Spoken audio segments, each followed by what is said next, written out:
Hey guys, new majorkill lore video.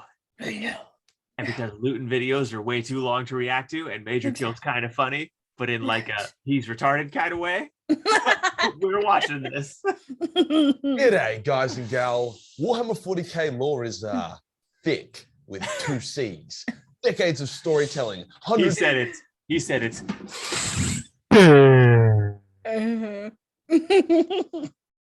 Of novels, thousands of fun facts. There is a shitload of stuff going on, and a lot of it you probably aren't even aware of. Niche fun facts buried in layers of retcons and obscene amounts of lore that only a mega nerd who dedicates their entire life to Warhammer would know about, aka me. I know there is already part 1 to this series with exactly the same title, but as I learn more and more about this beautiful bitch called Warhammer 40k, I realize that there are significantly higher amounts of obscure lore than just 10 things. So why not make this a series? After all, the first episode slapped pretty hard and got some good lovin'. And if there's 2 things I like most, it's I love slapping things hard and giving them good loving. lovin'. Before we get started, and if there's 2 things I like most, it's slapping and loving. Before we get started, I hope someday I get to have a beer with this motherfucker. Yeah. I'm a man of my word. As promised, this Saturday, so tomorrow, I'll be doing a drunk stream. It's been a while since I've done one of these, but basically I'll play a game, most likely Total War Warhammer 3, because it's, easy to get drunk to. And basically I'll drink till I black out and hopefully avoid saying something that will get me cancelled. Previous installments have included ill-fated backflips. Let's just move this over here. Rewind the tape.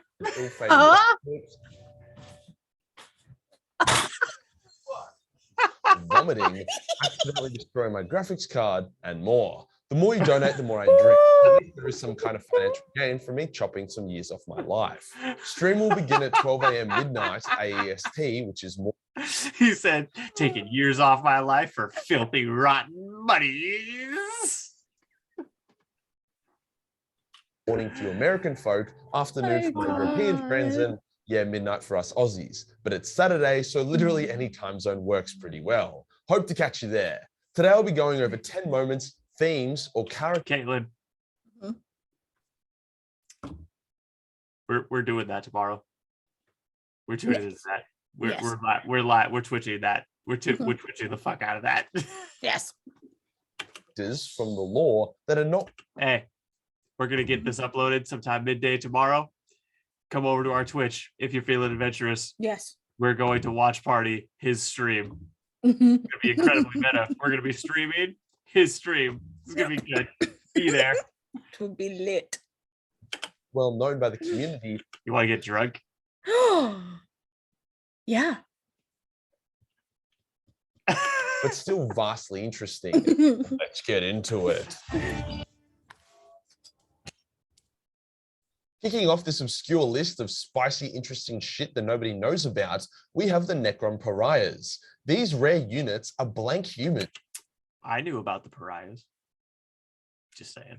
Who have been kidnapped and then bonded with a necrodermis exoskeleton, essentially creating a Necron human hybrid. The Necrons chose blanks because the Necrons fucking hate the warp, and nothing kicks the warp harder in the balls than a blank. Hence, having units that literally give the warp the downs is a huge asset to them. How dare you insult my people this way?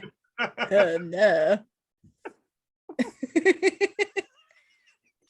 Oh wait, excuse me. That was the other character. That was the wrong one. That was the wrong character. I meant, how dare you insult my people this way? Right. Wait for the Adventurous comics to find out what those characters are. What the Pariahs have is to instill complete and absolute terror into anyone they look at. In the Kane books, the legendary commissar is leading a pack of elite soldiers who never show fear or hesitation. reputation. They have faced Tyranids without blinking, watched flayed ones tear apart their teammates, no worries, and were shown to be complete hardcore badasses time and time again. But when they encountered a squad of Necron Pariahs, they all shat the bed. They started crying and screaming in terror before running away. It was pretty bad. So with such a big asset, why don't we see more of these guys in the lore? After all, they haven't really been mentioned in over a decade. Well, that's because GW decided to discontinue them. However, the in-law reason was that they were way too hard to produce due to the rarity of play, as well as the complicated nature. What was that? Was it a baby Beyblade? Oh no, that was a full-blown Beyblade. I just muted it with my butt cheeks.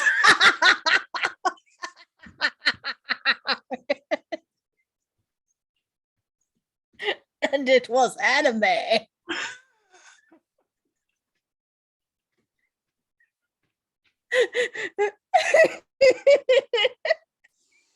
Of bonding them with their necrodermis armor. On top of that, they were significantly less durable than normal Necrons and would not regenerate if shot. Hence, Necron armies with Pariahs would have to adapt their strategy and play it a lot safer than they normally would like to. Regardless, the Pariahs were a cool and engaging piece of old lore that you probably weren't aware of. You know the Eye of Terror, that big gaping butthole in the middle of the galaxy? The old Big gaping AIDS-ridden butthole. Yes. no-fly zone, a 1 out of 5-star holiday destination on TripAdvisor? Well, the Imperium actually tried to conquer it once. Basically, dozens of loyal Space Marine chapters were forced to undertake this Abyssal Crusade, as it was called. The crusade ended in total disaster, as numerous chapters were annihilated, with many others turning to chaos. There was only one survivor from the whole affair, who then went on to kill the man that ordered them in there. Fair enough, I'd do the same. Despite multiple Chaos worlds being wiped off the map, the Crusade wasn't worth it in the slightest. The Eye of Terror cannot be tamed. Your body is corrupted on a microscopic level even just by entering the Eye, hence any invasion will inevitably...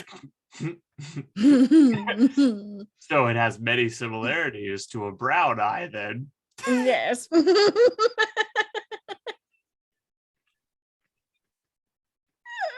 It would seem so. And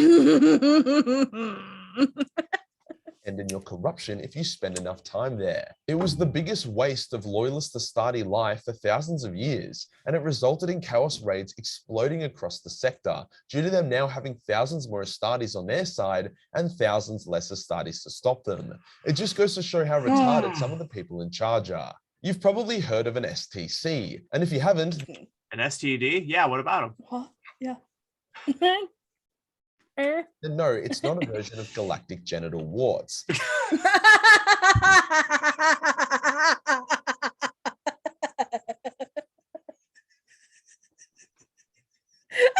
love it.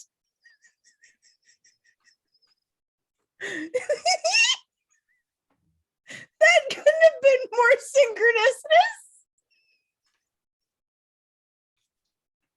Mama spicy me the Yes. An STC is basically a blueprint that can be used to... Also, I just gotta say, Galactic Genital warts is something that pirate looks like she has. Yes. Just saying. Oh my God. god. Technology. Over the years, the STCs have been destroyed or shattered, meaning only fragments remain that show how to make one or two basic items here or there. As such, STCs are seen as the most valuable thing in the galaxy by the Mechanicus. Like a guardsman found a shard of an STC that told them how to make a better version of a combat knife, and he was given an entire planet as a thank you. But did you know that up until recently, there was a fully intact STC that if the Imperium got their hands on, would have probably given them the means to easily win the war against Chaos and all Xeno factions? What happened is that a guardsman arrived at a random planet after a bit of a space scuffle, and he discovered it to be full of centaurs. Bit random, but that's okay. Turns out the centaurs were humans who had changed their DNA to better suit the planet, using a fully intact STC that they still possessed. Long story short, the STC is broken when a battle between some Cornite assholes and the centaurs take place. with the Centaurs getting the dub. When the guardsman is picked up and rescued, he tells his officers that the planet is a death world full of vicious Xenos, aka not worth the Imperium's time or effort conquering. As if he had instead told them that it was full of ex-human centaurs that had a broken STC, the Mechanicus would have likely genocided them and taken over the world. There is likely dozens, Like, not they hundreds. have they have the toasters. Guys, code red. I found the toasters. The Japanese ones that you can fuck.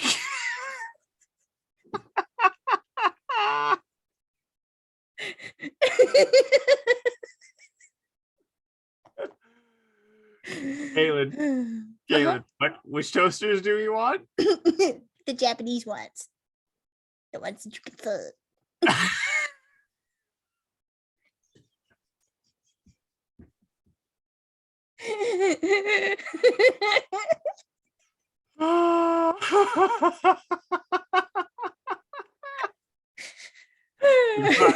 We want the Japanese toasters? The Japanese toasters. The The what? ones that you can fuck. Fuck.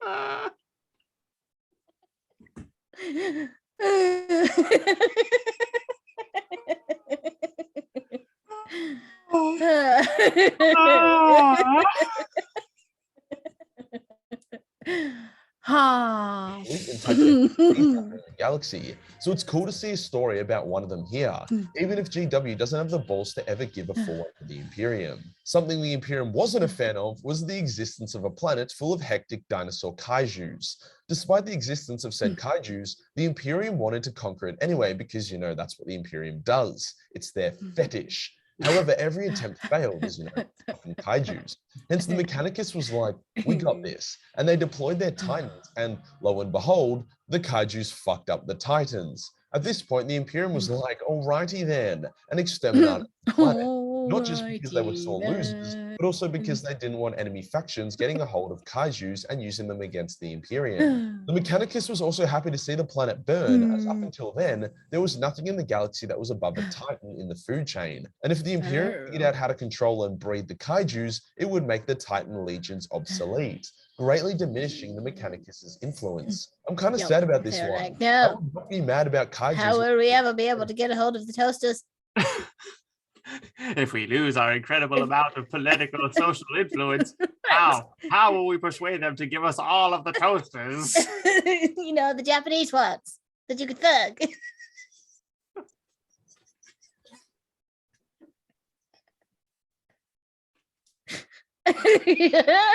The joke just doesn't get old. No. It's the investment that just keeps paying dividends.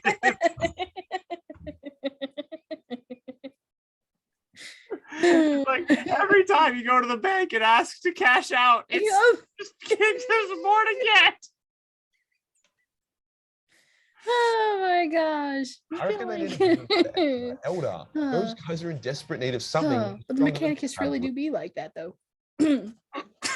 Shut up, kid. And they need to give them to the Exodite Elder. Those guys are greatly diminishing the Mechanicus's influence. I'm kind of sad about this one. I would not be mad about Kaijus in the 40k setting. I reckon they need to give them to the Exodite Elder. Those guys are in desperate need of something that is stronger than a crab wielding a stick. Speaking of Titans, did you know that was a Titan greater than an Imperator Titan? Even though You know, the a Titans. stick wielding crab is pretty mean. Yes, the Castigator Titan makes the Imperator Titan look like an old man with a blown out hip and no cartilage in his spine. It stood up straight and had wonderful mobility.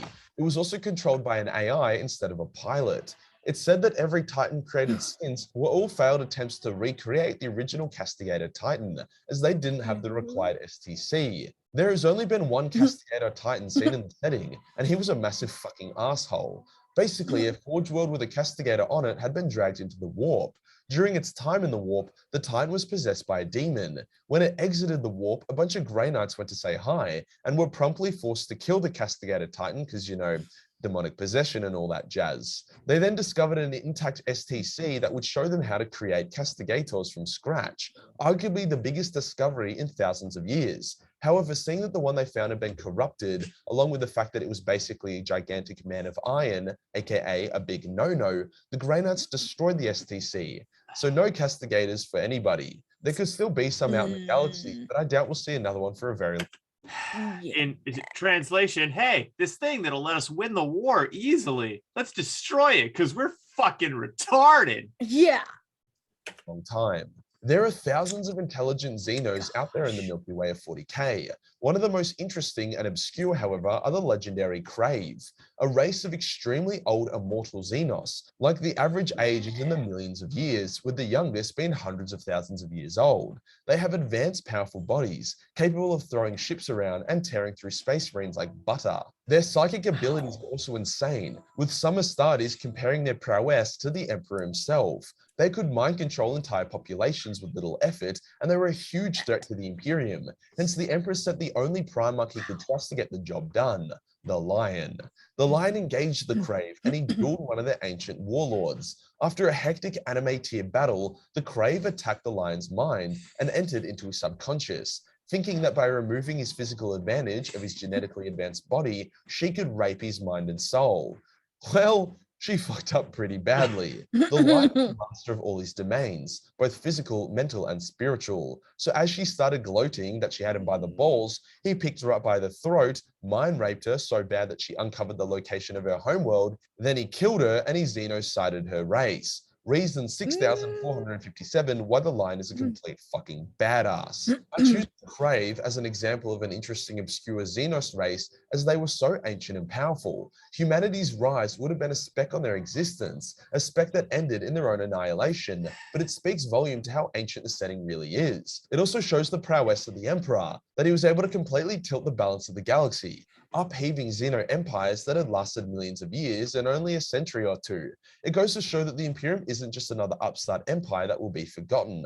The current setting of 40K is the most important time in the setting's history, and it will dictate the future of everything to come. Now for a cheeky fun one. The Mechanicus not only discovered the skull of Nikola Tesla, but they have actually turned it into an EMP device because, you know, why the fuck not? The next is funny and terrifying. There exists a xenoparasite called Catachan because of course. What else would you do with his skull? I mean, in a way, it's the ultimate tribute to him. Right, exactly. Terrifying parasites. It's called the face eater. A face eater is basically a plant that lurks in damp, humid areas, such as swamps or showers. When it detects the existence of prey, it will launch itself at their face, latching on, spraying acid into their face before suffocating its prey to death. It will then unleash its eggs into the prey's corpse, which will hatch as maggots, eating the prey before maturing. I thought you said this was a plant. Process. Yeah. Apparently, it's a carnivorous plant. Xenoparasite from the word of Catachan, because of course Catachan has the terrifying Oh, parasite. he said parasite. It's called the face eater. And it's from Catachan. It will then unleash its eggs into the prey's corpse, which will hatch as maggots, eating the prey before maturing and moving on to continue the process. Nasty. The real problem is that the face eaters look exactly like towels, and considering that they hang out in showers, I think you can understand how this makes them a bit problematic. They were actually What?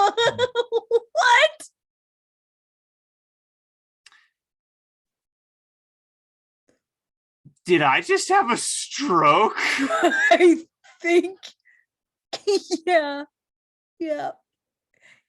I think we may have just had a Markiplier moment.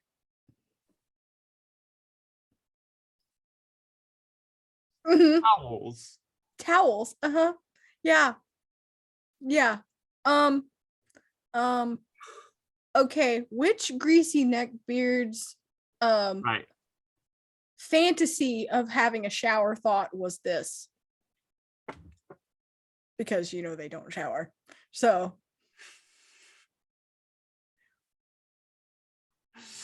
Caitlin, the neckbeards would be very hurt if they could understand women speak. Well, see, that's why I'm not in danger. So yeah. Necromunda to help deal with the venom there, but that ended fucking terribly, and now the people of Necromunda don't like taking showers anymore. No wonder why it stinks like shit down there. The Imperium has a lot of contingency plans if shit goes tits up. Stuff like a bomb that will blow up Terra if the Emperor is to die is just one example. Another lesser known one is the Terminus Decree, a small wooden box with instructions inside of it. The box resides in Malcador's tomb, and only the Supreme Grand Master of the Grey Knights knows of its existence and how to open it. Yet even he does not know what is actually in it. His orders are, if the Imperium is on its last legs and everything is fucked, to open it and follow the instructions inside. But some theories include orders to kill the Emperor, in the hope that being released from his physical form will allow him to regenerate or become a god. But that is just a theory. Whatever it says is a big deal though. The instructions will either lead to the final nail in humanity's coffin, or as their last chance to save them. And the last interesting thing in Warhammer 40k lore you probably didn't know of is the fact that Zoats, a Xeno race of reptile centaur dudes, actually used to act as Tyranid diplomats. Yes, that's right. The Tyranids either enslaved or created the Zoats to suss out other Xeno races to determine if their genes would be useful for the hive mind to consume. As people caught on to the fact that their friendly neighborhood Zoat was actually a Tyranid simp, they began killing the Zoats on sight. This, combined with the fact that the Zoats were rebelling Like, against the Tyranids, you're meant that the scoping us Tyranids out were kind of sick of the for Zoats food. and destroyed what few remained in the ranks. The Zoats were thought extinct until GW released the new Zoat model and lore, stating that the few surviving Zoats had become independent mercenaries, often serving Eldar corsairs. The remaining Zoats are incredibly intelligent, with powerful physical bodies and advanced psychic powers. Definitely not one to mess with. If it wasn't for the fact that like 99.99% of them were dead, the Zoats could have been a major player in the setting of 40k. It is funny though how old lore literally gave Tyranid diplomats, like, bruh. So there's another 10 interesting 40k lore you probably didn't know about. Be sure to watch part 1, and if this video does well, I'll make more. If you enjoyed the video and you want to support the channel, then Patreon is the place to be. Only $1 per month give you access to a boatload of anime titties, not yet including Zoats, I'm afraid. Hit the subscribe button and hit the real subscribe button. Content. But he's probably gonna make that happen. Nice. Probably, because that's the flavor of degenerate this guy is. Yep. Get out. Yep. Okay. Oh my god, man. But him talking about those Zoats though, that's like those motherfuckers on the Twilight Zone that landed on Earth and were like, hey, we want world peace, blah blah blah. Like they ended all wars and whatever and united everybody, and they were like, our thing is, their whole tagline was, our mission is to serve man. And because humans are stupid, they didn't catch on to the fact that they meant serve you on a plate. Right. Yeah. To the people they were hunting you for. So yeah. All right. This has been Major Kill and and another installment of the Mechanicus wants to fuck toast.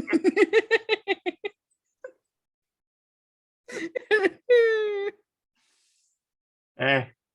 Yeah.